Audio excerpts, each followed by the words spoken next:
everyone. It's Tuesday night again. You know what that means, don't you? It's time to join Mike and Christy for another episode of Where's My Sage? A show hosted by a psychic medium and a guy on a quest to find Bigfoot. Who would have thought? Together, they will take you on all sorts of adventures, and not with lots of different people. Christy even gives readings. It's time to sit back. Nope. Get up and get ready. You can't sample the universe sitting down. Your hosts are waiting. Come on, let's go.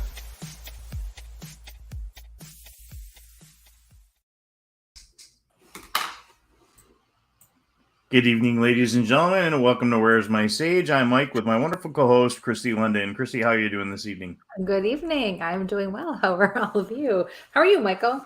I'm having one of those off days today, but I'm here, and we got a great guest tonight. So we've been really active and busy lately. So getting on the roll and getting going has been it's been a crazy couple of days. So what is new and exciting in the falls? Well, unfortunately, there's usually something always new and exciting in the falls. It's just not what you want to talk about. No, I don't know. There's been some stuff. Brie was kind of sick and she's better now. And we're getting excited because we have Billy's baby shower coming up this weekend. So I'm going a little crazy trying to plan that. I mean, we'll get everything ready, not plan. We're past planning. What else? Well, there is something cool. I can't say too much yet, but ...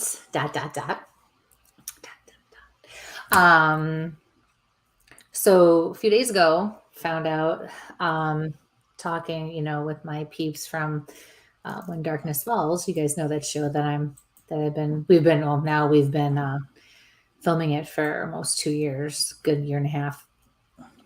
And found out that there's going to be some changes, some very exciting, positive changes and transitions coming our way with that. So our hard work is paying off, and we are super excited for what the future is going to hold. And unfortunately, that's all I can say for right now because nothing's official yet. So we actually might be able to see some of these locations finally. Right. It has been a frustrating. Well, you have it, but it's been a frustrating road because it was supposed to air about a year ago, and then unfortunately, the channel it was supposed to be on, they kind of cut. There were some cutbacks on the kinds of shows that they put out there, which it's a business. We get it, we understood, but now we have a whole bunch of locations filmed and under our belt and ready to go, pretty much. So, and guys have been working really hard. Tom and Nate have been working really hard to get things ready. So. Yeah, it'll be good. I'm super excited because we're going to just continue to push forward, and it's going to be awesome. Clicking on the hellos we go on, but yes. Hello everybody. And we did get to see some of Tom's work over the weekend because we went out to where were we? The Buffalo area there, and the Riviera in North Tonawanda, the historic Riviera. Yes, it's okay. And we got to see a premiere of Deathwalker, Nick Groff's show, and then it's the premiere for the U.S. Yep, the U.S. That was really cool, and we also got to see some of the other show there from Behind the Shadow with Dan Class and Tom and some of our other friends. Tom and Nate and Kat all work on that as well. So that was pretty exciting. We got to see their work. Hello, everybody. So beautiful theater, some great shows. Yes. It was a good time. We got to see some folks there. I got to meet Frank in person. We got to see some folks, and just a great day. We got some folks coming in from overseas. So we got some things coming up. I got a quick announcement for the end of September. If anybody's up in the Lake George area, I'm going to be speaking at this Sasquatch Calling Festival on September 24th in Whitehall, New York. It's a lot of fun. It's huge time. They got a lot of vendors. I don't know if they've got the beer tent again. They had a beer tent last year. Where do you like to go? I don't know. I was too busy running around and never got a chance. We've got I'll be on in the middle of the day. Steve Culls, who kind of helped drag me into this mess. He's speaking in the morning. Carrick St. Laurent. At least you're not speaking in the morning. Excuse me. No, I was one of the first speakers they got a hold of, so I grabbed that time and said, "There you go." Hey, but Carrick's coming. He's from the Northeast. He's an excellent. He's an anthropology student. He's been doing a lot of research. I'm doing my usual. Let's see what technology we can bring today. Paul Bartholomew is speaking at 2. Paul's been on Monster Quest and a whole bunch of other shows as well. He's the local guy when it comes to Bigfoot and UFOs. Town historian, and then Emily from the Forest Fleur and her team will be out there doing a couple other things. And then we've got a panel. And I know Joe that gets on every so often from Western New York, Bigfoot, will be there with us as well. At least that was what I heard last from Steve. So it'll be a good time. Jen, you got to get up there. So it's right in Whitehall's awesome. It's the birthplace of the U.S. Navy, so there's a lot of history there. And if you're up for the weekend, you can swing up to Ticonderoga and see the fort. I mean, there's 2 awesome forts up there as well. But they have the what do you call it? A mock-up of the Bridge of the Enterprise. So, and you never know who's going to be there. Last year, I tried to get up there and I couldn't. And George Takei was running around all over, and you never know when Shatner is going to pop up there, and he's friends of Paul, so you never know who's going to be. But it's a great time. Whitehall's the reason I'm into this crazy mess, because it was a book. So if you're, like I said, if you're up there, that event's going on in September for the big thing. Yeah, but I love it. I'm just going to sneak away into the woods for a couple weeks, and you need it. So yeah. Maddie! Hey, Maddie's on. Oh my God, I miss you guys. Her dad was just saying hello, and there's Maddie. Hey. So sorry I didn't get as excited when it was your dad, but I love your parents.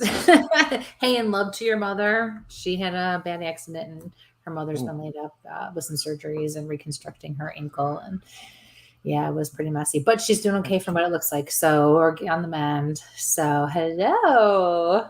So we got, again, please like, share, subscribe, get the word out there. We got a great guest tonight, so please share. And then again, if for some reason you want to catch some of those old if you have to sneak out for some reason, it said it has been one of those days today. But you guys all know that's me. I can't speak. That's probably why. Blah, blah, blah, blah, blah. Eventually, when I finish this master's and doctorate out, my brain will work. Yeah. Where was I going? You can find our old shows, the video versions, to really see what my face is doing on YouTube, and the older audio versions you can find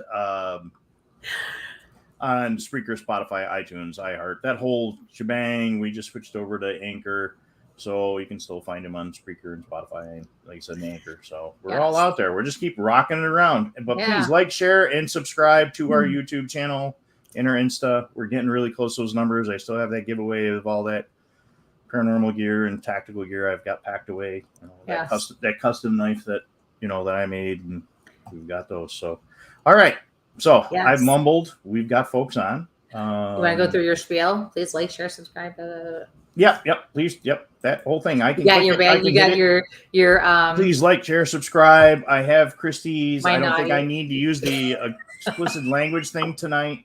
I think we have a good guest tonight. I'm going to watch my mouth tonight. Oh, so you didn't even see, guys? You didn't even catch it.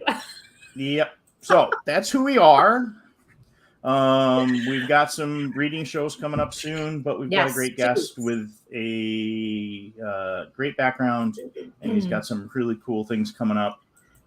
So I will let you I'm clicking way too fast. Yeah, you are. Hello. Yep. So. And be careful, because she's your biggest fan, so she'll be right on top of it. So I'm not going to say anything wrong. So I will let you introduce our guest before I, totally butcher whatever I was going to say. So we're going to go, and I'm going to hit my mute button. Now we can all breathe. Just breathe. Go. Watch his face. That's my line. Red. And anywho, yeah, our guest is really cool tonight. He and I were actually Facebook friends for going on a couple of years now. And we had the chance to meet him in person last year at Michigan Paracon. And I'm just going to get my whining out of the way now because we're not going this year. I'm just so bummed. I've been a baby about it all week. For all good reasons, got to focus on the family. It's fine. But I'm like, oh, I'm really going to miss going. I really wanted to go. Okay. So we're not going to be able to see him again. Well, it was worth the whole rest of the weekend. I mean, I can just torture you for 10 hours. It's not a big deal. However, no, he was so funny, and what a good guy too, because I'll tell you, we first walked into the casino at Paracon last year, and he was talking to just like two other people, and me being me, I always just say hello, even if it's just a quick to interrupt and then keep going. And I was like, are you Tim Maile? And the look of sheer horror on this poor man's face was I just felt like I had just like beaten him and just said the worst things about his mother. It was hysterical. I was like, oh my God. He's like, I forget sometimes that I could be a little forward. No. I thought you were muted. But it was really cool because it's exciting to meet people in person when you see them. And he's a really great guy. I follow him on Facebook. He has a background in paranormal investigation and paranormal in general, which I did not realize at first either. But what really got my attention was his personal spiritual journey and story, which is really especially what we want him to share tonight. He's a fantastic guy. He has a heart of gold. So let's bring him on and welcome him, Tim Maile. Hi, Tim. Yes, sir. How are you doing? That's a lot to live up to. That's good. No pressure. Now I feel like I have to do this. But yeah, when you said hello to me last year, yes, I was very surprised. That doesn't happen to me very often. Aww. Yeah. So. But yeah, thank you for that, and thank you for having me on tonight. And I'll try to live up to all the hype. Yeah, thank you for joining us. This is great. Yeah. So tell us a little bit about yourself, your background. Well, I'll start with the paranormal stuff, I guess. I bought this house in 2006. I was 31 years old, so if you do the math, I'm 47 now, and it hurts when I wake up. It's older than me, so that's okay. But yeah, so I moved in here when I was 31 and had never had anything go on in my life as far as ghosts, spirits, paranormal, any of that stuff. And I moved in here and I was going through some issues, which we're probably going to get into. But within like a week or two, I had voices and footsteps and bangs on the wall and 31 years old and never having dealt with any of that before. The first thing I did was call my mom. And she wanted me she wanted me to see what it was. And I said some colorful things to my mother and told her I was not comfortable doing that. But life has changed a lot since that happened. And I'm giving you the Cliff's Notes version, but eventually I found the show Ghost Hunters because of my love of wrestling. There was wrestling on Sci-Fi. Wrestling? Yeah, there was a commercial for Ghost Hunters, and I DVR'd it. Oh, gotcha. And the next thing you know, I'm looking at this going, holy crap, there's people that do this. I was completely naive to the entire field. And I started watching the shows and watching documentaries, and I got myself every book I could on the subject, and I just buried myself in it. And it wasn't because I wanted to start a team. It was because, I'd signed a 30-year mortgage and I wanted to make sure that I could live in this home. But after about a year of that and trying to contact other teams that never got back to me, the light bulb went off. I kind of looked at a buddy of mine and I said, I think this is what I'm supposed to do.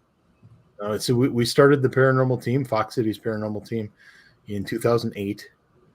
And the whole reason for that was we're going to help those families that aren't getting return emails, return calls, and we're going to make them not feel like they aren't worth our time. Mm-hmm. And it led to where we are today. And I don't know where that is, but it's since it all started in late 2006, it's been a hell of a ride. I will say that. Did you ever learn anything about? Some years later, I did work with Scotty Rurick, a fantastic medium, on a residential case. And he came to the house before that, and that was the first time we had ever met.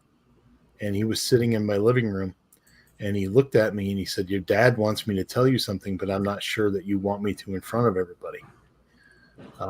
I was going through a really tough time at that point in my life. And we'll talk about Murray as the interview goes on, but there was a night specifically where Murray would not come near me, and he was upstairs and he was looking at me in the walk-in closet and just shaking like a little chihuahua. But he was like, he was a fat pit lab. I'd like to call him big and tough. I don't know how tough he ever was, but I knew happy. There's nothing wrong with that. Yeah. But that night in particular, though, a lot of my family had said, it's probably your dad, and he's probably there just watching out for you. And I turned to my left where Murray was staring, and I said, "I'm going to be okay, Dad. You can go. You're scaring the dog." And it's the biggest lie I ever told to my dad. But with that, Murray was fine. We went outside. He went to the bathroom. We went to bed. And Scotty looked at me in my living room, and he said, "Your dad's upset that you told him to leave." And not knowing anything about what I had experienced in my house, that was all the verification that I needed. And then all of a sudden there was nothing to worry about because it's my dad, and there's nothing to be afraid of. And quite honestly, I have the greatest relationship with my dad now. He's shown up on investigations and helped us. That's cool. I lost my dad when I was very young. When I was 8 years old, he got hit by a truck and was in a coma for 6.5 years. Oh my goodness. Passed away when I was 15. So it's been a very long time, and I was angry at the world for a real long time, and had kind of pushed away religion because of that. And getting involved with the paranormal brought me back to a point where I'm spiritual now. I believe in things, and even though it's a really crappy way to have it all happen, it was all meant for a reason.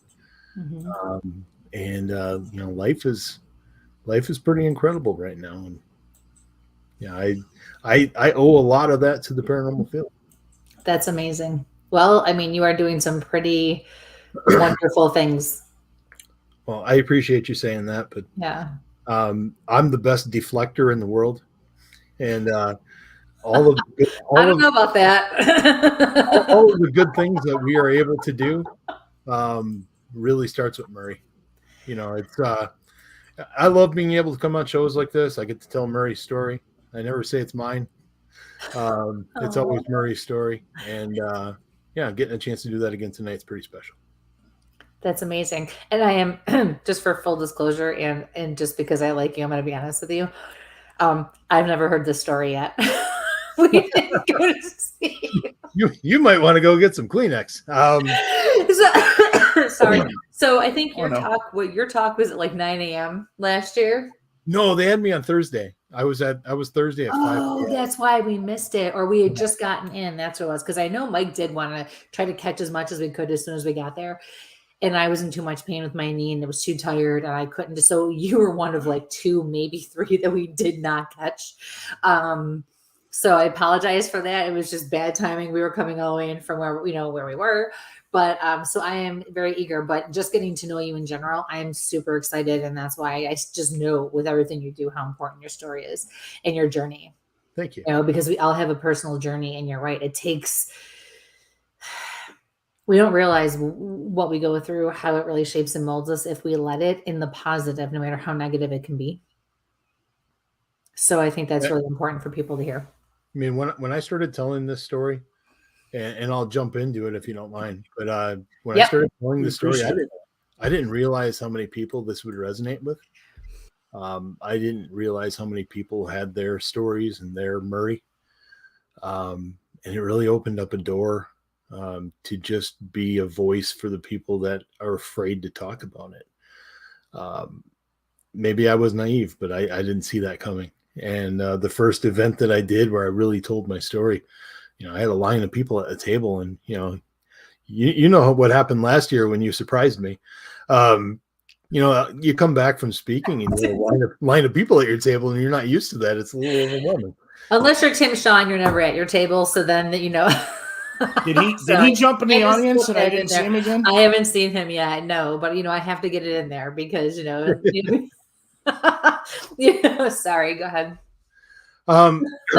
Before I start telling the story, one of my favorite memories from the paranormal is being at an event with Tim Shaw in Michigan, and they had rented a cottage for all of the speakers, so it was kind of like real world paranormal. And man! At first, my reaction was like, "That's really cool," and then I'm thinking, "Oh, I'm not so sure about that." we had all gathered around the dining room table. There's like 12 of us, and we were just drinking and telling stories, and just all became very good friends all night. That's and amazing. The laughs that we had, we got to the point where Tim Shaw smacked his face off the table. He was laughing so hard. And he stood up and he goes, I'm done. I'm going to bed. And that was the end of it. But we've been great friends since that day. So I loved him. Oh my God. I wish I could have seen that. it was a great time. And I believe Dan Class was there, myself, Todd Arnold, which I'll talk about Todd later in the show. But yeah, if you don't mind, I'll jump into the Murray story. Absolutely. I got my tissues. Yeah. I need more. I mentioned that I moved into this house in 2006. And when I moved in here, I'd just gotten out of a horrible breakup and going through a lot of things personally. I was in a very dark place, depression, anxiety.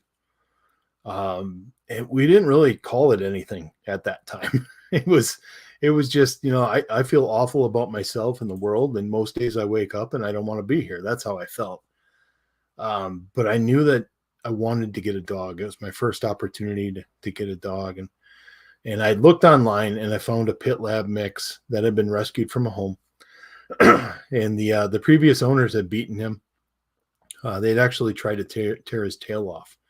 So he was never able to wag his tail.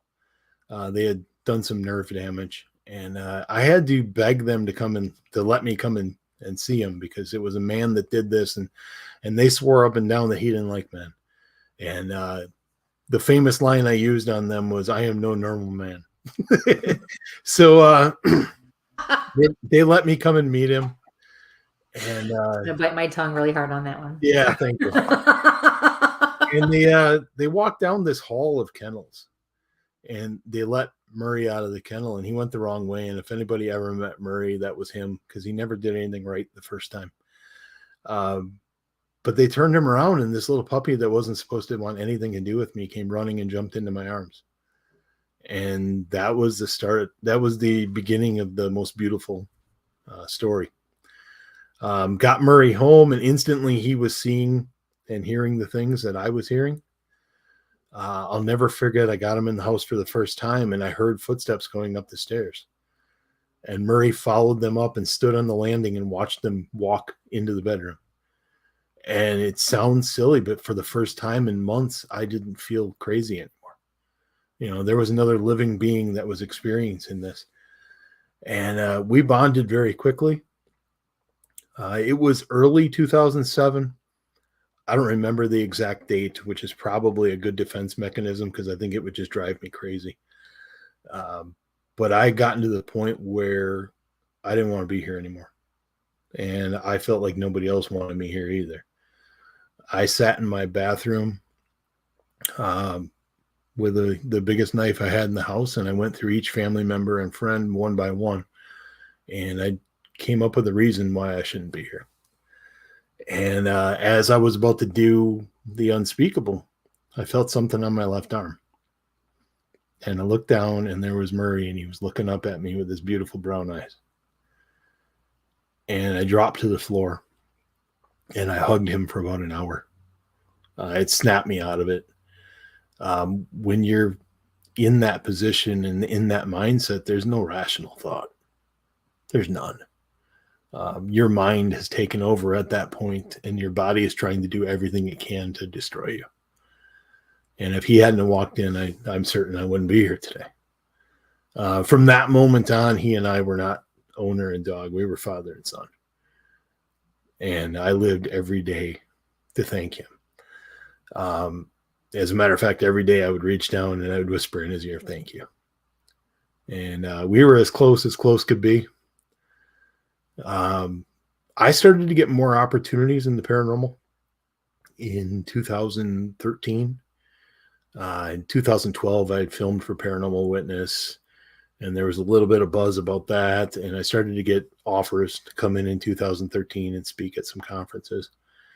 And, by going to those events, they give you a table, and I had nothing, and that wasn't a big deal for me. I didn't, it didn't hurt my feelings that I didn't have anything, but I remember saying to myself, there's got to be something we can do with that space. And that's how Autographs for Pooches was born. Came up with the idea. It was real simple in the beginning. I'm going to have pictures of Murray and I got a stamp of his paw, which is still right here. I got a stamp of his paw. That's so cool. And we would photograph the photos, and then I would personalize them, and we would sell them for $10. And I remember the first event I did, we raised $10. So very meager beginnings, very humbling, but eventually the word spread, and then we would raise $100 at an event. And the first event we raised $200. I thought it was the greatest thing in the world. And then Little Traverse Bay Parafest in Petoskey, Michigan was the first event that really got behind it and pushed it. And we raised a couple $100 there. And John Cassidy is the guy that runs that event. And he came to me later and he said, why don't we do an exclusive event where, you get up and you tell your story, and we sell tickets, and all the ticket sales go to the shelter. And I remember telling John, I'm like, I don't think anybody's going to pay to come and see me. And that first event we did, we oversold the venue and raised, I think, well, if I remember right, $741. And to me, that was the top of the mountain. And it wasn't going to get any better than that. But all of a sudden, it just took off, and everything kind of snowballed. And eventually, we were getting thousands of dollars at events. And then we did an event in 2021 where we raised over $13,000 at one event. And here we are now, just shy of $92,000 in 9 years. And, I always said from the beginning, this is a legacy for Murray. Did you say $92,000? Yeah, it's gotten big enough that I'm kind of afraid of it at this point. Wow, we're going too deep, my friend. There is no going back now. Yeah, wow, we created this legacy for him, and that's what I wanted. I posted a picture of Murray about a week and a half, 2 weeks ago as a puppy, and I captioned it and I said, "Yeah, who would have thought that this little puppy would have changed the world for so many people?" And he did. I mean, everything that I've accomplished since 2007 is because of him. There's no doubt in my mind that I wouldn't be here without him. Everything I do going forward is because of him. And, we keep doing what we do. And unfortunately, in 2019, Murray passed away. Passed away at the age of 13. And that was the worst day of my life. But before he passed, I made him a promise. I said, you got to go find your grandpa. Make sure that you find your grandpa, and then you got to tell me you're okay. Otherwise, Dad's coming to look for you. But if you tell me you're okay, Dad won't hurt himself. I promise. And the next morning, I woke up to 4 messages from 4 separate mediums. And every message started with, Murray needs you to know he's okay. So he held up his end of the bargain. So here I am. And we keep fighting. We keep pushing forward. And along the way, I've met some fantastic people that have shared their story with me. And, some fantastic folks within the paranormal that have given their time and helped us raise that kind of money. So it's I'm a pretty fortunate guy, and I never lose sight of that. At least I try not to. But on Facebook and on social media, I rarely talk about the paranormal. So don't feel bad that you didn't know I did that. Because I don't talk about it a lot. It's like I try to make people laugh, and I try to spread the word about Murray. And that's really what it comes down to, is I get to tell his story over and over. And, there's sometimes when, my head messes with me and be like, nobody wants to hear this again. But there's always somebody that needs to hear it. And I'm hoping that there's somebody tonight listening that hears it for the first time and it means something to them. So I think that's what keeps it going, to be very honest with you, don't you? This is a story. I mean, this isn't just about Murray. No, it's not. It's about the folks that listen and the folks that it touches. The last event that I brought Murray to was in Wisconsin. And at the end of the event, he got a standing ovation. And I will never forget that. I have a picture of it. Unfortunately, my ex-wife is in that photo, so it's not hanging in my house anywhere. But he did. He got a standing ovation his last event. So I got a chance to speak at Michigan Paracon last year, and I told the story, and then I had that photo as my last slide, and I explained to everybody in there that Murray's last event, he got a standing ovation, and how cool would it be if he was here and he could experience this? And I pointed to the sky and I said, buddy, we just did a lecture at Michigan Paracon. And all of a sudden, everybody stood up. And I freaked out and went off the stage. I think that's amazing, though. I got out, and some of my friends were there to hug me. And Deb DeRoos put her arms around me, and she said, "Did you see everybody standing?" And I said, "Yeah, I saw everybody." I said, "That wasn't for me. That was for him." And yeah, he's still my world. I mean, for 13 years, our very existence was tied together. And I'm sorry, I have to stop you. I'm laughing because you mentioned Deb. And again, Facebook friends, you are not the only one that I cornered, but I caught her coming out of the ladies' room. Okay. So you cornered everybody coming out of the bathroom. Well, I should feel lucky that I didn't get cornered out of the bathroom. I did. And if you didn't corner them, Tim dragged you to the people coming out of the bathroom. I was like, Tim, I can't walk that bathroom. But poor Deb just came out, and I was like, oh, and you could tell she's kind of in a hurry, but I was like, hi. And then she kind of stopped, and something told me, if you don't say hi to her now, because we had already passed her how many times during the day, and I think even the night before, I knew that I probably would not. And when I told her who I was, she gave me the biggest hug. It made me feel like on top of the world, because it's like she remembered my name from Facebook, and it was just amazing. Sorry, but see, you're not the only one. Did you give her time to at least wash her hands? Oh no, she was already coming out of it, not out of the stall. She was coming out of the bathroom itself. We were in the hallway. Smarty. Okay, sorry. Hold anybody else going into the bathroom, just coming out of the bathroom. That. Listen, stars have to pee at some point. If you want to catch somebody, they all got to go at some point. So. They all have to pee. I've got a question from the audience here, Tim. Do you know Jessica?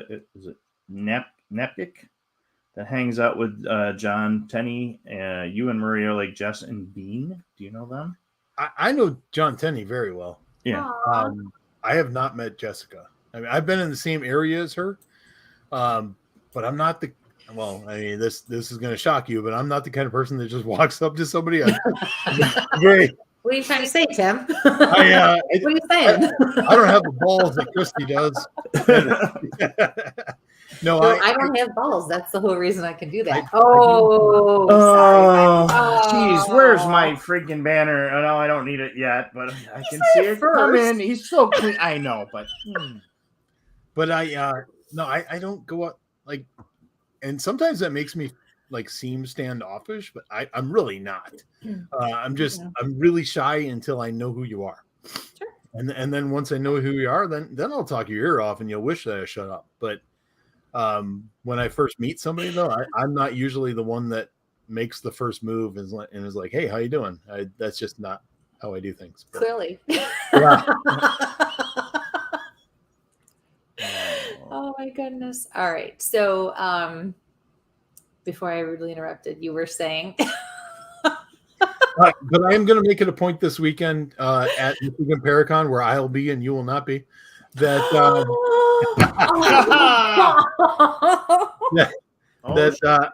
I will search out Jessica. All right, I had that coming. It's fine.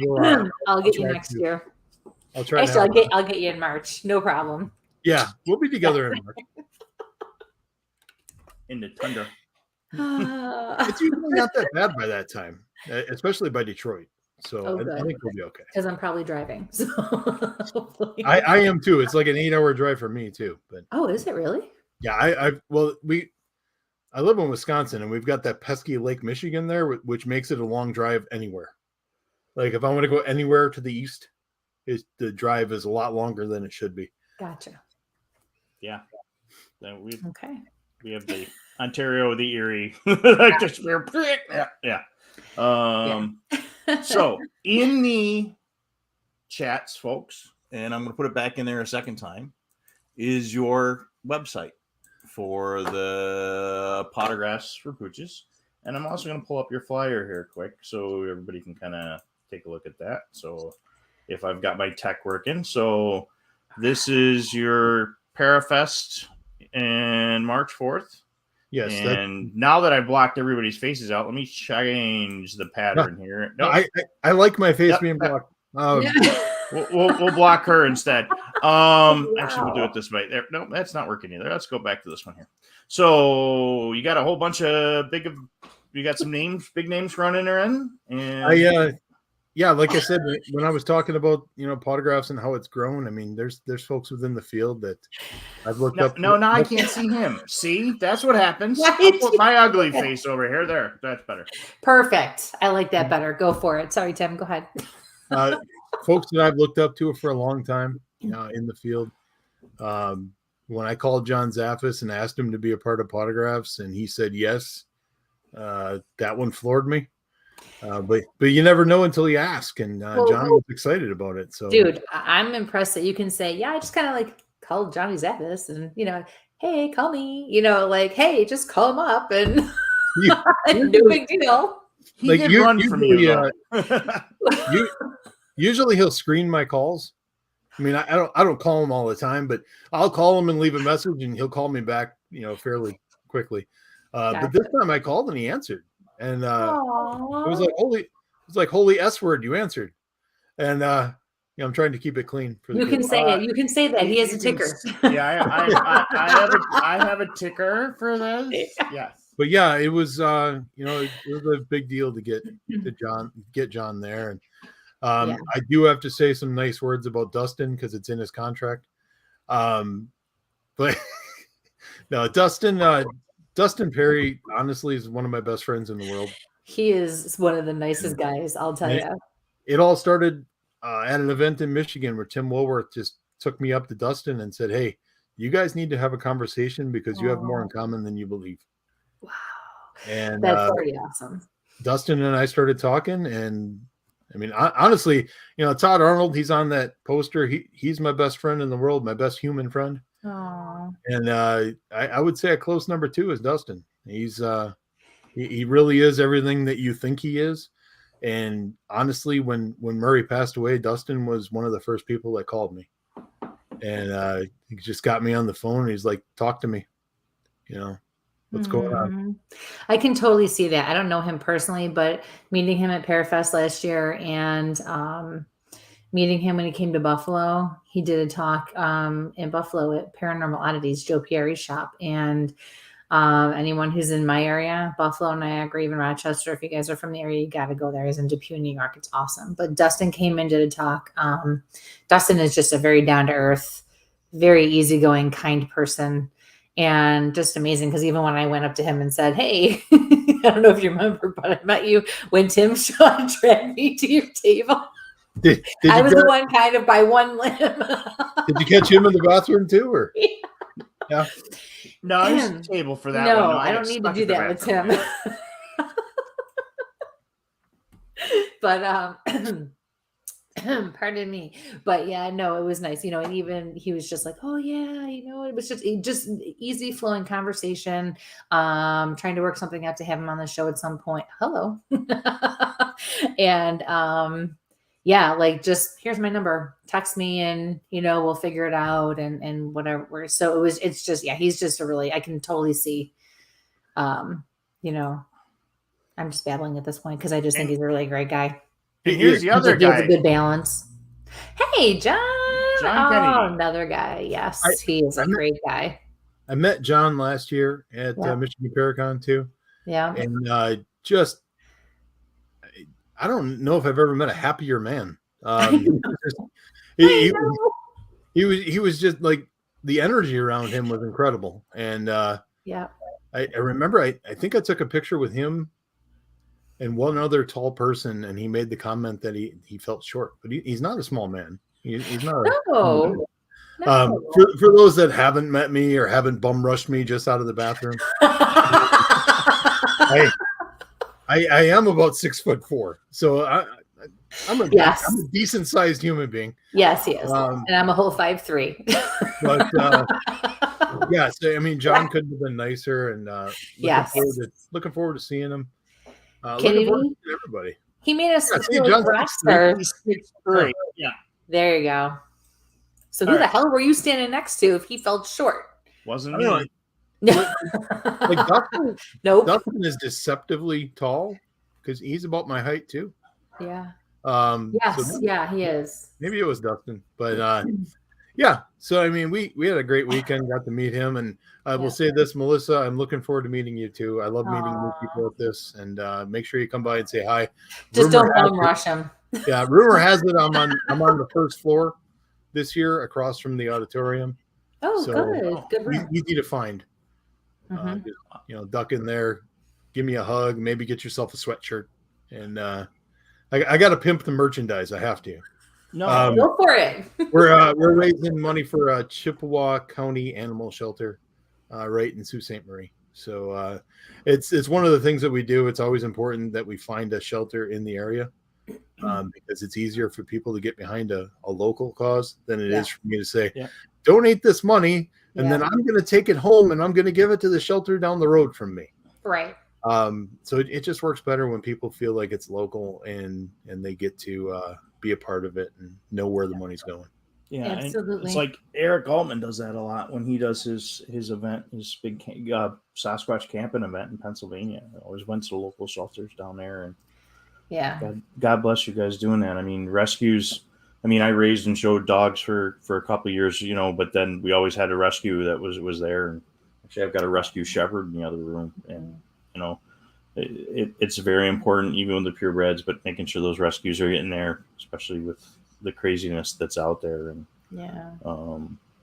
and making sure they get home. I mean, we just 2.5 weeks, 3 weeks ago now, we had a stray cat, and trying to get a hold of shelters and folks and do the identification. And I know if you guys go back, I got the link in there for the 24-hour chip place, because I went to emergency vets and everything else, and the neighbor down the street had lost her cat 3 days, and the cat was blind, had its eyes surgically removed. So getting those, but I have connections in law enforcement, even trying to get a hold of shelters to make sure those pets are getting somewhere safe, or to a home, safe home, and everything like that is such a hard thing to do. When you said I have connections in law enforcement, that almost sounded like a threat. No.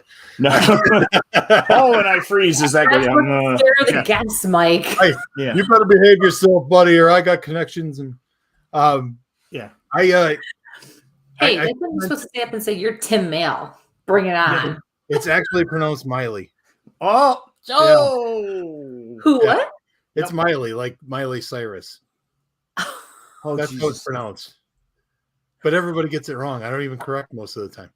Wait, is it really? Well, how long? Okay, it's been a year. How long are we going to let me go before you corrected me? You've never said my last name. Like you've never come up to me and gone, hello, Tim Maile. You always said, hello, Tim. Actually, I did when I bum rushed you at the front door of the casino and I introduced you. But at any rate, I am redoing my logo. It's not going to be Christy chasing into the outhouse, whoever's coming out. I need a celeb looking out of the toilet. No, but wait, say it again. How do you pronounce it? Like Miley Cyrus. Oh, it's Maile. Oh, that's okay. So this really is a wrecking ball. No. Yeah, I am. I said I was going to announce something, and I should probably do that. Okay. Yes. What's the announcement? So I worked it out with the shelter, Humane Society of Huron Valley, that we're raising money for next year in Ann Arbor, Michigan, where we are going to do a tour with the speakers. We're going to get to do a tour of the facility. And then since we can't fit everybody that buys tickets before Halloween, because we got to do something fun with Halloween. Right. Everybody that buys tickets for that event before Halloween, you're going to go into a drawing, and we're going to draw 4 groups of people that are going to be able to join us and spend some time with all the speakers and get a tour of the place and pet some dogs. So hopefully people are excited about that. We've got to take tours of facilities that we're helping before, and it's incredible the work that folks do at those places. It is. It's a lot harder than what I do. Yeah. I get to go and talk about it. I'm not out there saving animals. I'm not out there crying because we can't find this animal a home and this animal ends up passing away in the shelter. Mm-hmm. So the people that are out there actually doing this work, those are the people that I look up to. They're out there actually saving them, and I got the easy job. I just get to go and tell the story about me and my dog. So we're going to go do that. It's going to be fun. Yes. John Kennedy mentioned Ben Hansen. Can I tell a funny story about Ben Hansen? Absolutely. Yes. Okay, so Ben, I believe Ben still does not like me. So wait, who is Ben Hansen? Because I don't know who that is. Ben Hansen was on Factor Fake and former FBI. Yeah. Okay. And just a disclaimer, I will remember names for nobody, like unless we've really interacted or what have you. Like, unfortunately, I can love a band and I will not know the names of the members, but I'll love the music. So it's not personal. I've just always done that way. So, okay. Anyway, I'm going to preface this by saying Ben is one of the smartest people I've ever met in my life. Just a very smart, intelligent man. And we got off on the wrong foot, and my fault. But so I was at an event with him in Winnipeg, Paracon. At Winnipeg Paracon is what it was called. It was back in 2013, and I was in the car when we went to pick him up from the airport. And I'm in the back seat, and Ben is in the front seat. And he gets in, and this is like I said, 2013. So in Canada, your cell phone at that time not working the best, and you got to make all these changes so you don't get these outrageous charges. So Ben's in the front seat and he's trying to figure out his phone. And I lean up, and this has gone on for like 10 minutes, and Ben can't figure it out. And I lean up and I look at him and I'm like, hey, Ben, you're so much smarter on TV. Like, I was joking. But he didn't think it was a joke. So he didn't really talk to me the rest of the weekend. But anyway, if this gets back to Ben, again, 9 years later, I was joking, and I do think he's one of the smartest men I've ever met. But in that moment, I tried to make a joke and tried to be not awkward. Then I made an incredibly awkward joke, and I'm probably not one of his favorite people. But anyway, on there. Timestamp 48 minutes, 8:50 on the East Coast. But 48 minutes in, if anybody wants to share that, so we can get it out. Sometimes that happens, and you will come across those people again in their journey. I made that mistake years ago with a very famous Navy SEAL. He's a famous author, as well as, setting up all these crazy counterterrorism teams. And I went, I like your books. Not thank you for your service or anything like that. And he looked at me like, I'm going to kill you with my pinky. And about 3 years later, I came across him again. And, it was a little different, but it was still like, who is this knucklehead in the corner? I'm like, So it will happen. Everybody else in the car thought it was hilarious, which did not help the cause. No, because then he felt like everybody was laughing at him. So again, if he does hear this, I think he's a really smart guy. So, John Kennedy, you have a job to do. Get this word out. And we'll miss you this week. The funny thing is, what are the odds that maybe see how you feel awkward now because the joke didn't land or whatever the case is? Maybe he just was awkward and weird because you all knew each other and he was the oddball coming into the car, right? And people don't always handle. Or he probably doesn't even remember who I am. Exactly. Or there's like, you carried this stuff, we carried this garbage with us, and it's always in our head, and then for 9 years, I've carried this guilt. But it was funny. I will say that. Oh my gosh. Okay. That's amazing. We have a question from the audience. And this is from Kelly. She came in late. Thank you for joining us. Did Murray send you a new dog companion, or do you still not have another fur baby in your life? That is a fantastic question, and it leads me into a great story. Actually got another dog while Murray was alive still. Did an event in Michigan, and they brought kind of an ambassador to the shelter. And at the end of the weekend, the lady who ran the shelter looked at me and she said, you can take her home.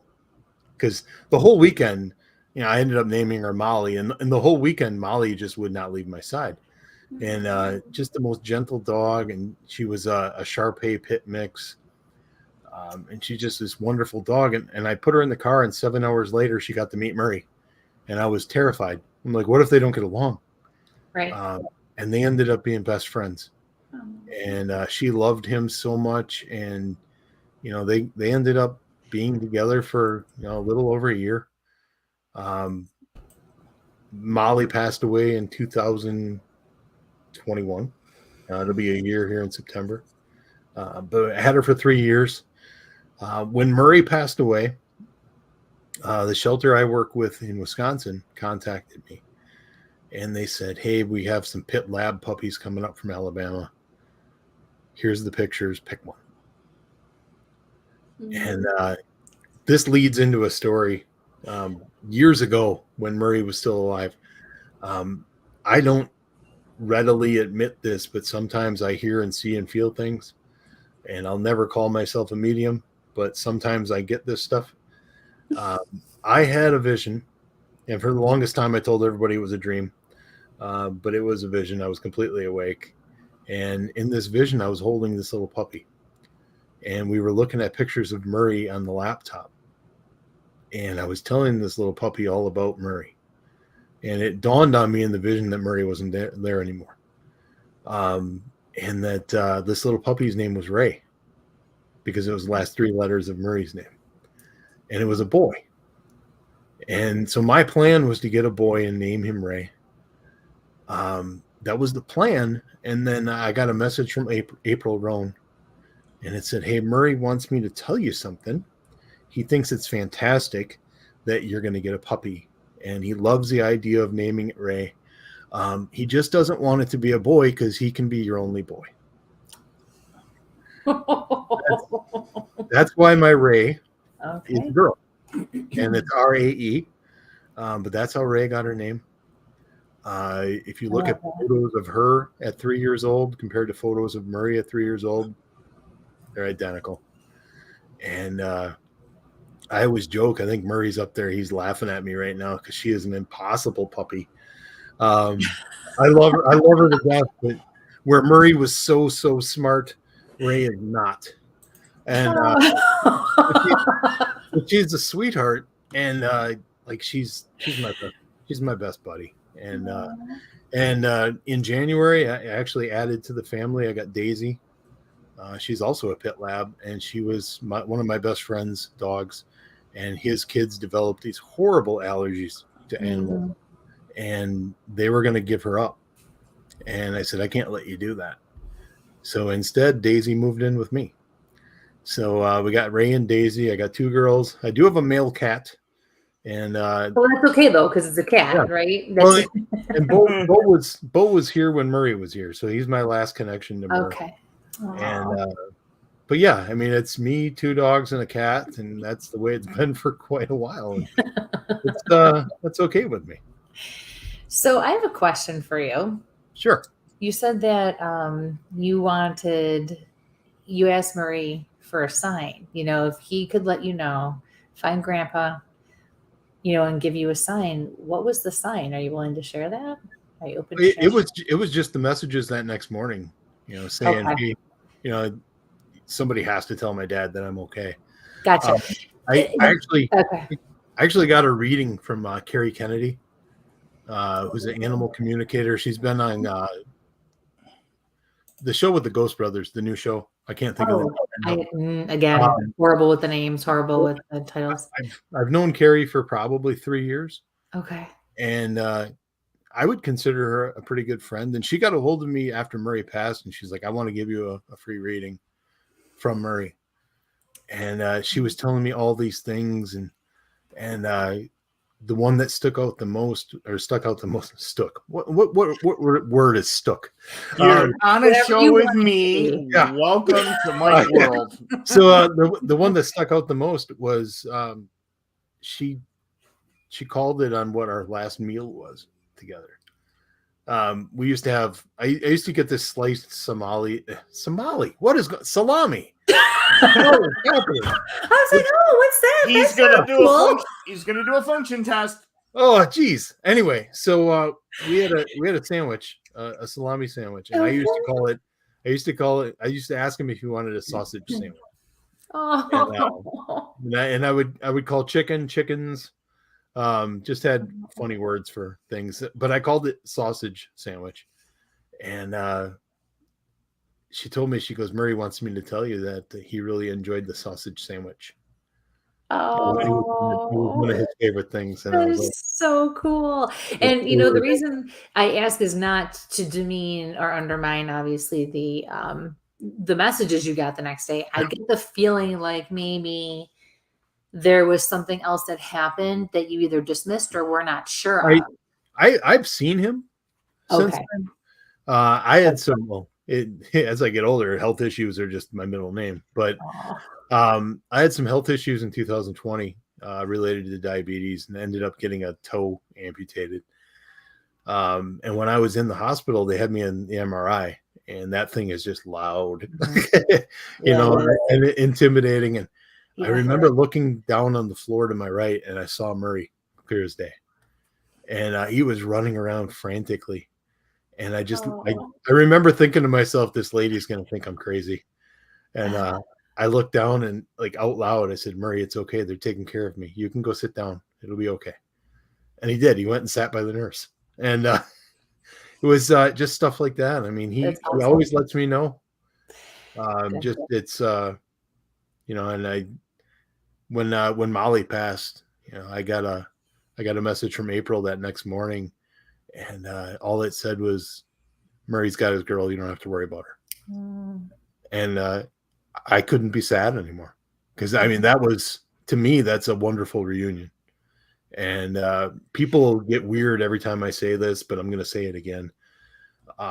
There's going to come a day where I pass, and there's probably going to be people that are going to mourn. But I don't want them to, because honestly, it's going to be the best reunion ever. And that's my time that I'm going to be back with my boy. And don't cry for me, because that's the best day ever.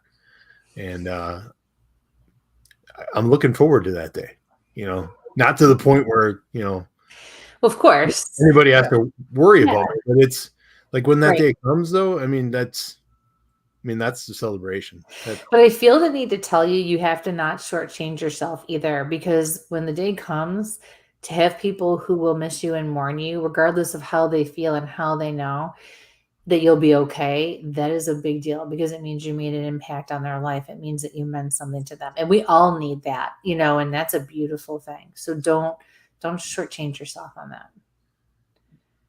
I appreciate that, but I'm horrible at taking compliments. And the more you get to know me, the better you're going to understand that. That's okay. I'm going to give it anyway.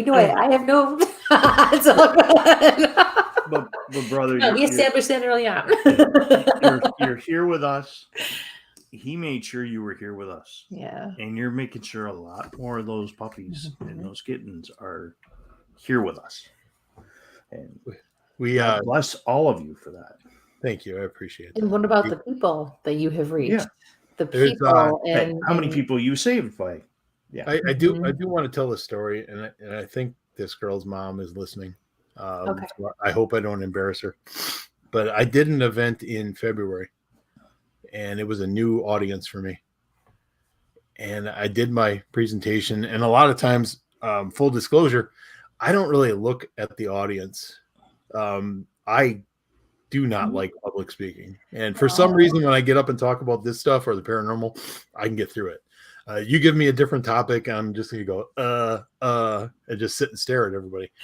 But I don't generally look at who's in the audience. Unless I know somebody, I'll make eye contact with them. But I got back to my table, and this lady walked up with a little girl. And the first thought in my mind was, oh, shit, there's a little girl in the audience. And I swore a bunch. And she came up to the table, and she's like, I want to tell you a story. And I said, okay. And she said, my cat Phoebe is my Murray. And this little girl told me that story, and like equal parts broke my heart, and equal parts made me feel like this sense of pride that it had resonated and meant something to her. That's amazing. Very good friends with them still to this day. A very good relationship. She's a wonderful little girl. And she came to an event that we did in April, and I told her in front of a bunch of people, which was probably not the right thing to do. But that she was my inspiration to keep talking about it. Because there are times when I don't feel like people want to hear it anymore. And I need to get past that and understand that, like you said, there's one or two people that are going to always hear it, and it's going to mean something to them. So, I mean, that was a turning point for me where I realized, okay, yes, there's people out there that need to hear it. There was an event I did in Illinois a few years ago where I didn't talk about this at all. I just did a straight up paranormal lecture, and I felt like I cheated. I got done, and I'm like, who was that guy? I mean, the Murray stuff is who I am. And, yes, it is. If I don't talk about that, then there's really no point in me standing in front of people. So, but interesting. So, I mean, yeah, when people say nice things about me, it makes me uncomfortable. But believe me, I understand that I play a role in this. But I will always say, first and foremost, this is Murray's story, and I'm just the guy who gets to keep telling the story. Yep. That's where I'm at. And I'm happy being that guy. When he could go to events, I was thrilled to play second fiddle to him. When he would come to events, he stole the show. He was a little ham. And it was like he knew that people were there to meet him. I did an event in my hometown at a museum, and at the end of the lecture,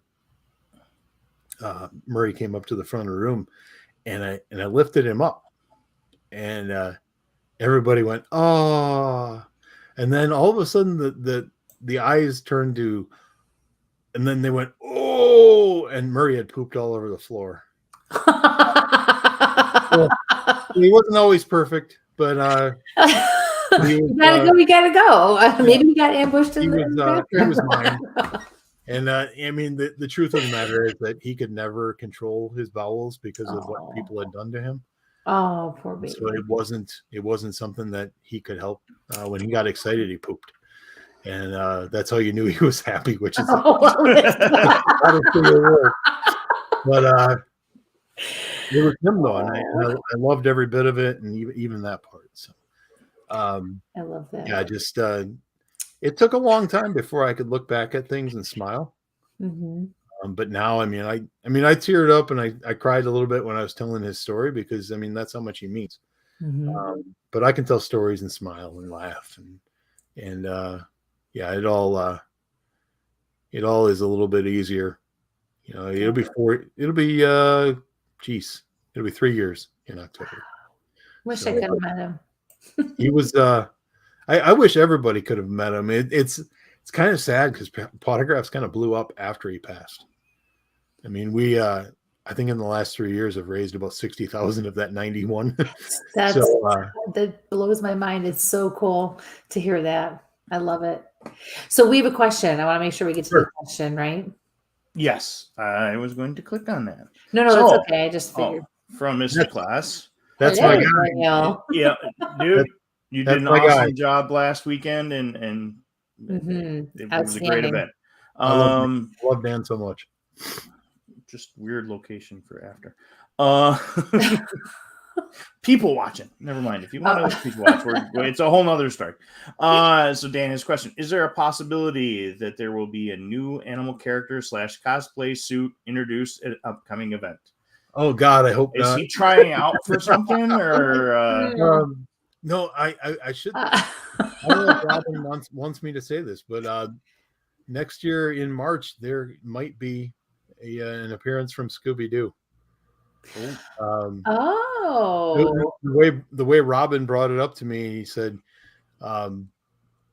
it only makes sense that the second most famous dog in the paranormal comes to the event of the first. And that got me choked up. That's wow. That's it was for those listening in. S apostrophe, some other things. Maybe snacks for everybody. One of he's a great ding guy.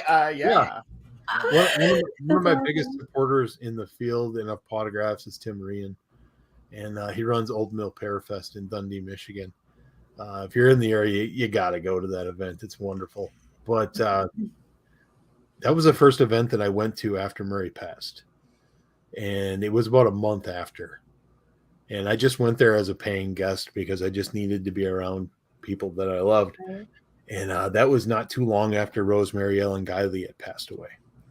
And I never got to meet Rosemary. And I regret not getting that opportunity. But I got to Old Mill Parafest, and they had a memorial set up for Rosemary and Murray. Oh. And wow, you want to start off the weekend with a bunch of tears. They let me take that memorial home, and it sits in my living room to this day. So that's beautiful. Yeah, he when he passed, there were a lot of people that were grieving, and it's beautiful the impact that he made. So I do want to ask you, what has all of this done for you? You have and I can't say enough how super excited I am that you asked me to be a part of this in March. In case anybody didn't notice, I was on the poster. What? I'm not. In the bottom left. She's there. But I'm super excited to go and be a part of this. He's like, bottom middle. Mike's like, oh yeah, shoot, there she is. No, but in all seriousness, these are amazing events, and I am really excited that we get to go and do a tour of the facility. That's going to be so much fun and so special. Tell us about doing all these things. You have a major event coming up in Wisconsin. You have a major event coming up again in Ann Arbor. This is the fourth one you've done. It doesn't seem like it's going to slow down or stop anytime soon, right? So you're going to be in Michigan this week. Yeah, where are you at? What has this done for you personally, spiritually, even with your gifts that I know you don't necessarily want to talk about, but being told to ask this question, so I don't argue. As far as my gifts go, we do residential investigations. I'll pick up on some things, but it's hard for me to trust myself completely. There's some other events that I need to get on there. I'm also in Missouri in September. Oh, okay. I'm in Illinois. A lot of friends on here.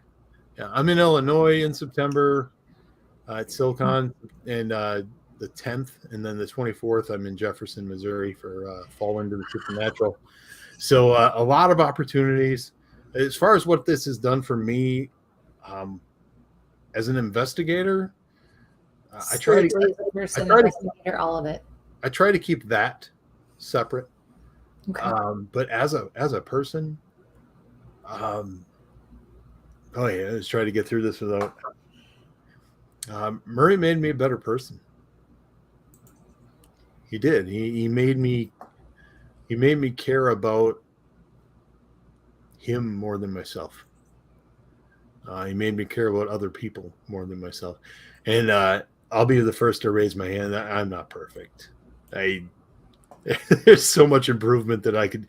I am one of the most impatient people in the world. My stress levels when I do these events is off the charts.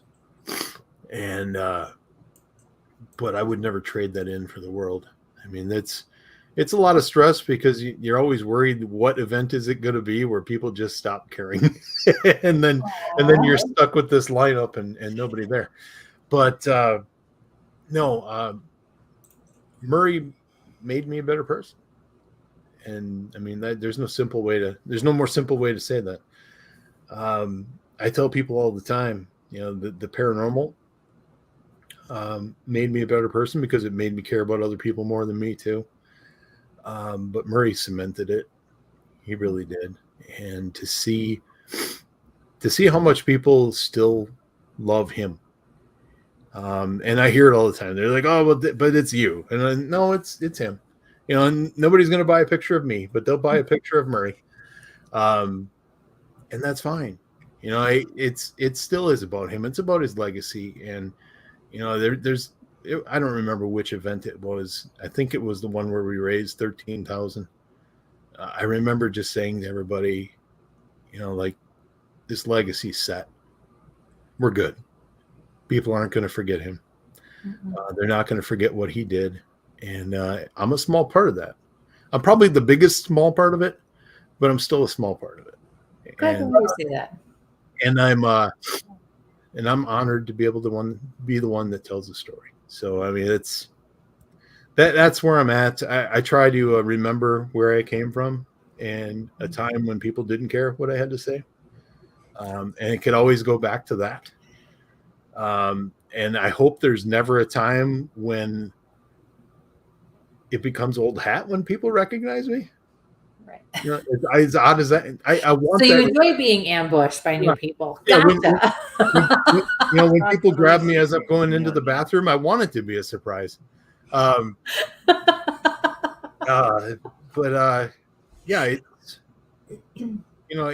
there's a question on there. There's a story on the Facebook page. In some way, shape, or form, yes. I wrote a book in 2016 called The Endless Road. If you're into reading, that's on Amazon. That tells Murray's story completely. Okay. Also my entire story for the paranormal. But wonderful. Yeah, so it's a labor of love. It's a lot of stress. But I got a lot of great people that help. I see Michelle in here. She hasn't commented in a while, but Michelle is an amazing person with a big heart. And she does these basket raffles for us at our events. Oh, fun. And raises between $1,500 and $2,000 just on baskets, selling raffle tickets for baskets. And she takes a lot of pride in that, as she should. That's amazing. I'm happy to donate a gift card because I can do my readings from anywhere. So Michelle, get a hold of me and I'll donate some gift cards to these events coming up here for sure. She's a wonderful person. And since she's listening right now, I'm just going to say this to everybody. Sometimes Michelle doesn't believe that people love her so much. But you should start believing people when they tell you that they love you.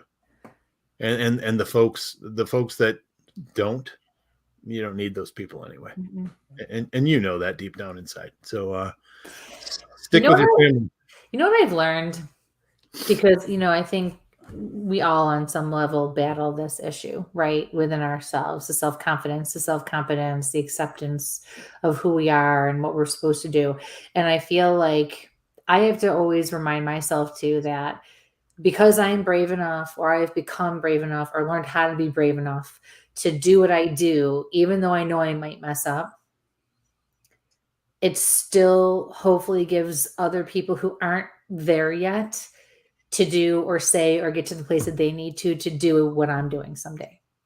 Whether it's just being themselves, whether it's just speaking up for what they think is right, whether it's using their gifts, even if it's not out in the open the way I do it. And I feel like we all need to remember that about ourselves. and it's humbling.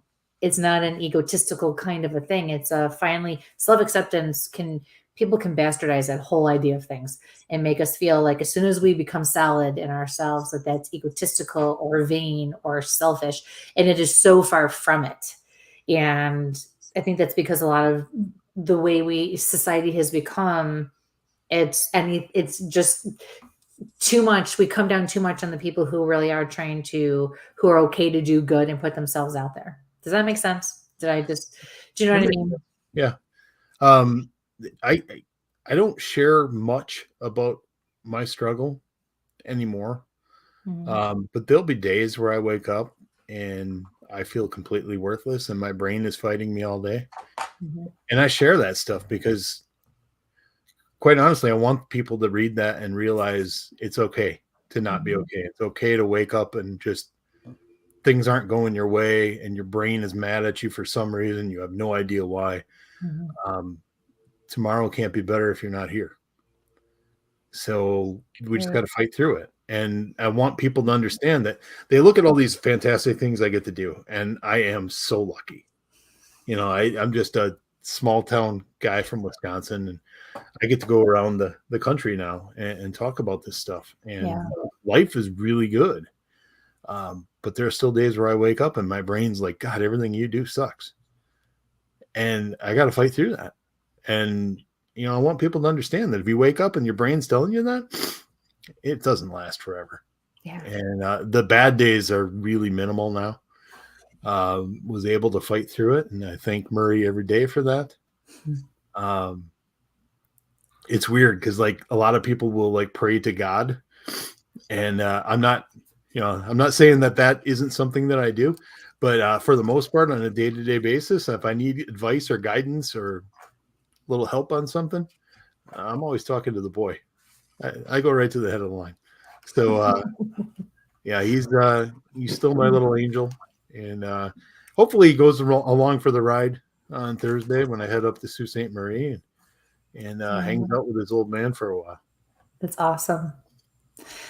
Tim, please remind me after to get your address because I'm going to send you one of these in this tribute cookbook we did to a lot of our dogs.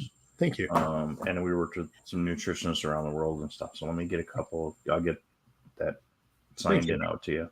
I appreciate that. And whatever we can do with that. Like I said, rescues and stuff with us has been really big in my household for quite a few years. In fact, the room on broadcast was my dog room for quite a few years. We had lots of rescues and we had 8 dogs in here at one time. You're there. You're into the paranormal. I'm sorry, the girls just went out, so they make a little bit of noise. Do you like lay in bed and feel him there with you? And before I completely forget, because we're going to get into some of your paranormal stuff because everybody kind of misses that sometimes. Yeah. What was your favorite place to go investigate as a paranormal investigator? As a paranormal investigator, my favorite place, I don't know if he's in here anymore, but it's the Hinsdale house. That's my favorite location. I've been there 3 times and I've loved every minute of it. Yeah. We got to do a photographs event there in July. I wish we could have made it up for that, or I could have made it up for that. Just an amazing experience every time I'm there. And animal rescue is near and dear to Dan's heart too, and asked me to come out and put the Pottergrass brand on it, and that was a nice thing for him to do. But I mentioned the Hinsdale house, but then I go right back to my roots. My favorite case is the next one. My favorite case is the next family that emails me and says, "Hey, my kids aren't sleeping at night." Yeah. I take a lot of pride in getting text messages or emails or calls saying, "Hey, after you guys left, my 6-year-old slept in his bed for the first time in 2 months." That's what keeps me going as far as that. I said I was going to talk about Todd Arnold, and I haven't really spoken about him much, but I've been investigating with him for almost 15 years now. He helps me run Fox City's paranormal team. And we kind of have a bond where he's a brother, first and foremost. And, we have this agreement. Like if we ever lose our our drive to do residential investigations, it's time to walk away. I don't want to be one of those people that hangs on and hangs around, and I want to be there helping when I can, and we have that agreement. And if you go to foxcitiesparanormal.com, it's actually I put that in there wrong. Oops, that's my bad. Fox Cities I better go delete it then. Yeah. foxcitiesparanormalteam.com. Take two. I don't know. Take two. Hang on, let me get these out of here. Where that's going to take you. Make them work. Make them work. It's all good. That's what we got the disclaimer for. If you do go to that website, it looks like a 4-year-old did the website, and that's because I did the website. I'm not a webmaster. So hey. But yeah, foxcitiesparanormalteam.com. It'll be January 2023. We'll be doing this for 15 years. That's great. And we've actually done like 300 plus residential investigations. So I've been pretty busy in that side of my life. And like I said, I don't get to talk about that much anymore because the potographs for pooches really took off. Mm-hmm. And I'm not upset about that in the least. It's just, it's nice once in a while where I can talk about this. If I get the chance to do a panel at an event, and we're just talking about ghosts, we can do that. I feel like I can hold my own. I know what I'm talking about. So, but yeah, life has become Fox City's Paranormal Team, and then it transitioned to Potographs for Pooches. Mm-hmm. So we try to keep a healthy balance. I mean, I got an investigation coming up here in a couple of weeks, and try to help that family. And good.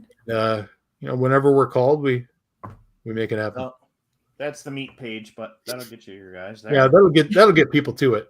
But yeah, sorry about that. That was my fault. I forgot the name of my own darn team. You're hanging out with me. That'll happen. And I want to thank you because it seems like names from Wisconsin, last names from Wisconsin, we tend to butcher. And they all well, okay, I guess butchered. But I've never heard it pronounced before. He's got Jay and Mary coming to the show, and how many times I butcher my boy Jay's last name?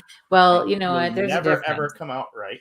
Listen, when you say a name to me, I'm going to remember and I'm going to say it at least close to what it is. I've never heard it actually pronounced. You, on the other hand, we could say Bachochin to you 25 times to your face, and you're still going to say Bochachin every time. I have it phonetically spelled out audio voice to listen to.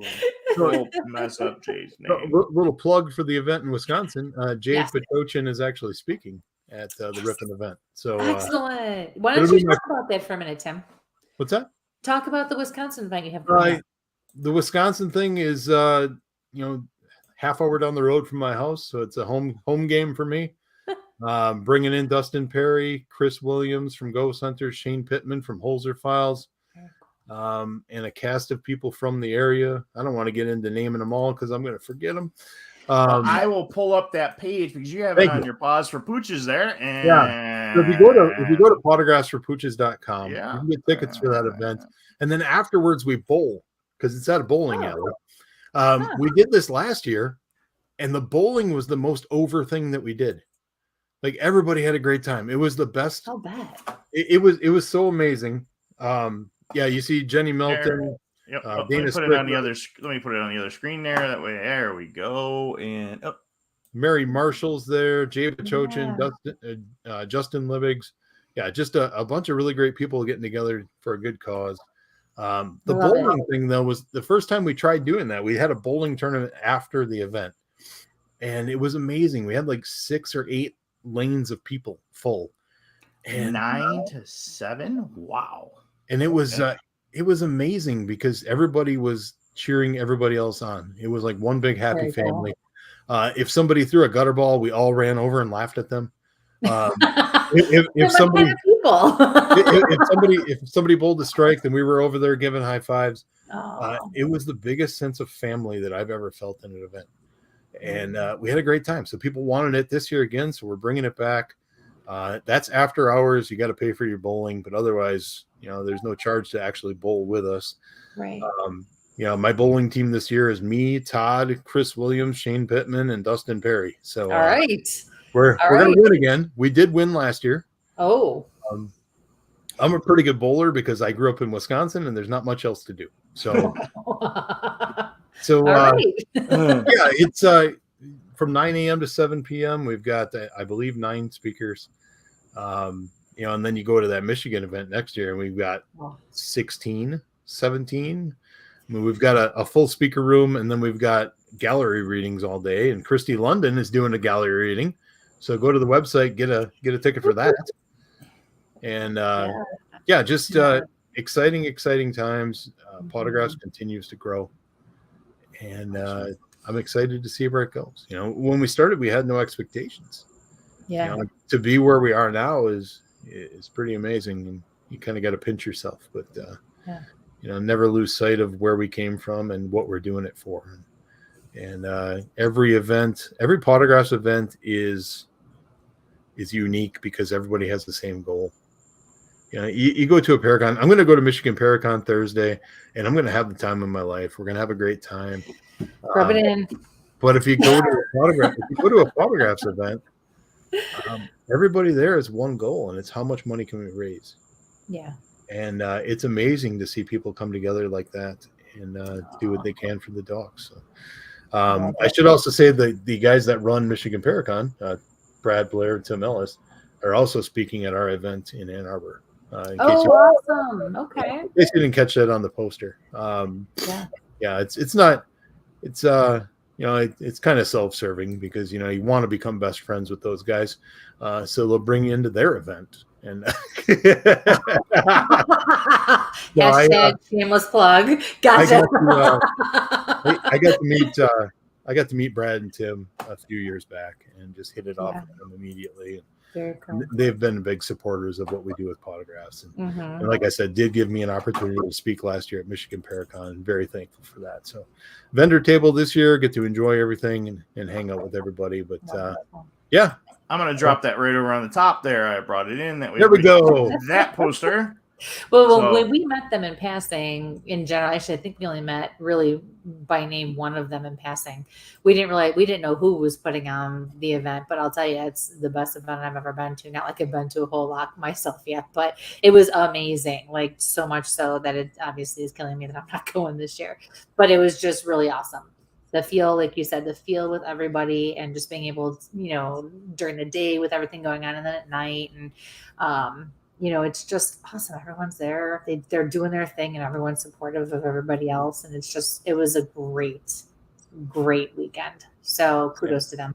Mm-hmm. Even as a big guy, not really knowing a lot of the paranormal faces and stuff like that. I knew Cliff because we've been in a couple events together and the guys from Mountain Monsters, but not, knowing too many other folks. It was a great time and like we're just hanging out with everybody and really getting Tim, because he's up in our area, but it's for me. I mean, Michigan's been so supportive of Podographs. When I do an event in Michigan, it's like a family reunion for me. I know all those guys, and that's the part I'm looking forward to the most this weekend. Is just getting back with family and seeing. Totally get it. All right. Yep. Melissa says she can't wait to meet everyone and you. Tenny is going to introduce you to Jessica. You and she are kindred spirits with her puppies. I haven't cried so hard since we died in May. I'm sorry about that. Yeah. So any last final words?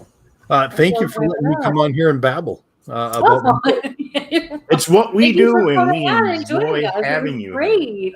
Oh my gosh. No. Oh, thank you so much. This was so inspirational and heartfelt, and that's what we are all about here. So thank you so much for having me. Appreciate it.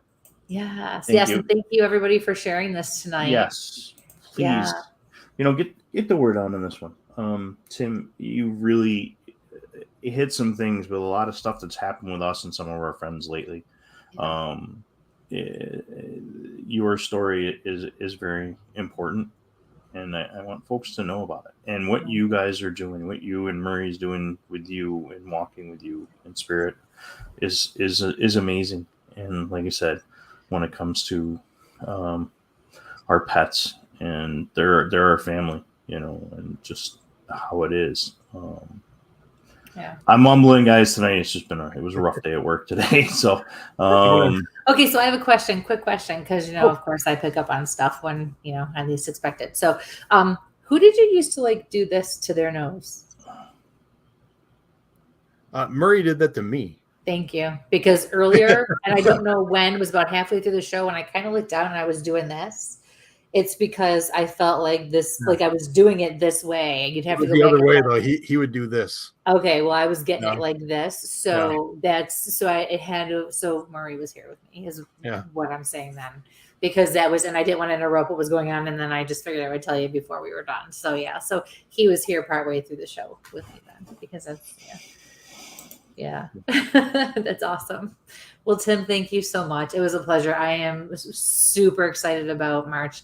Cannot wait to be a part of this. This is such a special event. I'm not going to say cause because it is, but I think it's more than that. It's not a cause. It's everybody, right? So from every angle. We're going to have a fantastic time. Murray will make sure of that. And there's a lot of things from here until then though. So I have to enjoy those too. let us know. We'll post them. We will definitely help support. Thank you. The cause. Be safe and just let us know what we can do. Mike just kicked himself out of the studio. If folks have listened to the show and they want to connect with me, you can find me on Facebook. I don't mind that. Go ahead and do that. Hey, he's back. There he is. But anyway, I think that was his hint that we got to wrap it up. No, I have no clue what I literally for once did not touch anything. And I have no four-legged friends with me. They're outside because their heads would have been here. So, all right, excellent. Well, again, thank you. Please be safe with your trip. Give everybody big hugs for us. Ambush everybody for me since I can't be there to do it. I'm going to stand by the women's bathroom and just hug everybody as they come out. I'll send you a card, Big Christie's business cards. I'm Christy London. Let me buy you some business cards. Or just put name tag on. I'm Christy London. No, I don't know who that woman is. That sounds like a great plan. I'll just creep everybody out all weekend. Shaw can sit there with his feet up and I love you guys. Sir. All right. Thank you guys so much. Yes, thank you so much. I'm going to pull you out there for a second. We'll be right with you. Yeah. Thanks, Tim. Awesome. Oh, my God. What a show. He's a great guy, isn't he? Yes. Holy cow. Guys, we lost him. Oh, well, he must have had to run. Yep. Go ahead. I'm in your omen. Go. No, by all means. Okay. Again, guys,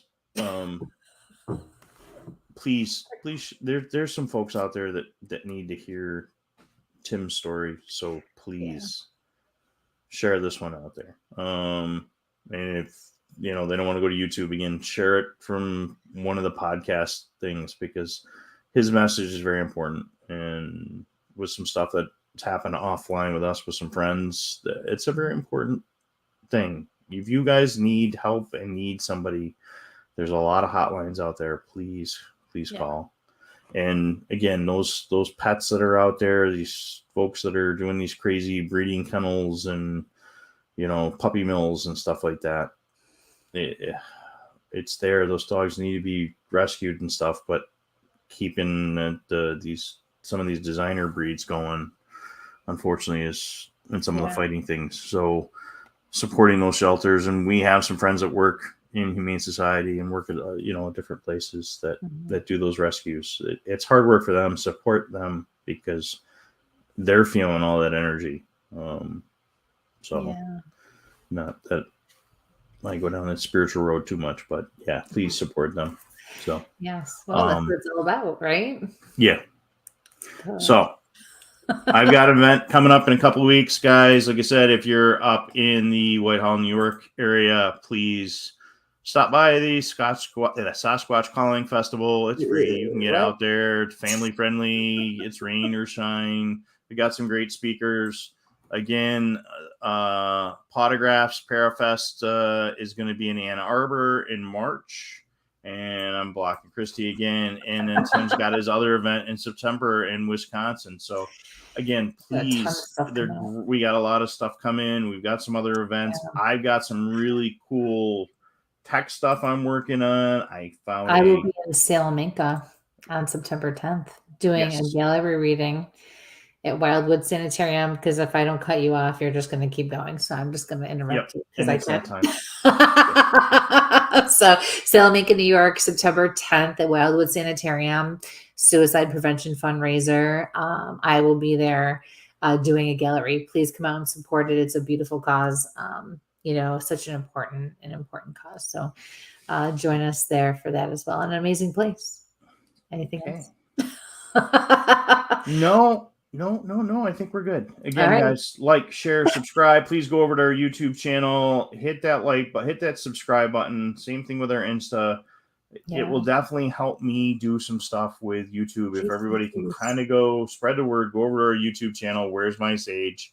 We're putting other content for our personal stuff on our pages, but the main stuff for these shows is going on Where's My Sage. So, and we got some investigations coming up soon. So, got some cool places. So, be safe. Until next time, and sample on. Good night, everybody. Good night, folks.